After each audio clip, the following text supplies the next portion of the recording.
कृषक पर्यंत आज महिला ठू आरंभ करके श्रमिक पर्यंत समस्ते आज मोहन सरकार विरुद्ध में गोटे जोरदार स्वर उत्तोलन हम एवं ओडिशावासी को न्याय न मिलवा जाए ओडिशार युवक छात्र मैंने ये आंदोलन को आम आहरी तीव्रतर करूँ और गोटे दृढ़ जवाब दिज्व मोहन सरकार को आगामी दिन में आज माननीय नवीन पट्टनायक महोदय नेतृत्व में विजु युव जनता दल छात्र जनता दल महिला जनता दल आज एकत्रित होती भारतीय जनता पार्टी सरकार रंगमरा सरकार जार महिला मारण नीति शोषण नीति कृषक मान शोषण नीति यही शोषण नीति विरुद्ध में आज निश्चित भाव में लड़ाई कर महिला मान न्याय अधिकार यात्रा आज लड़ाई को निर्णय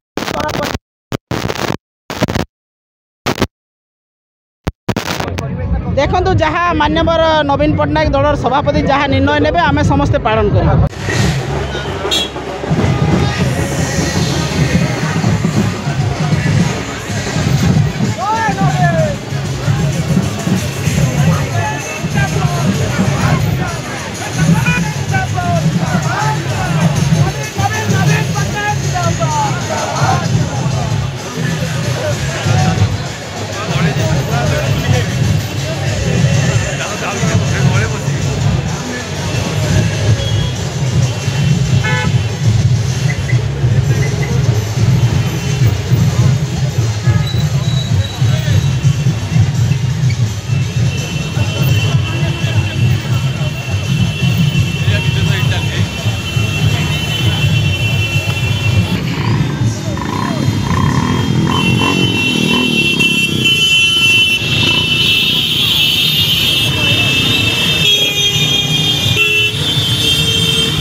अरे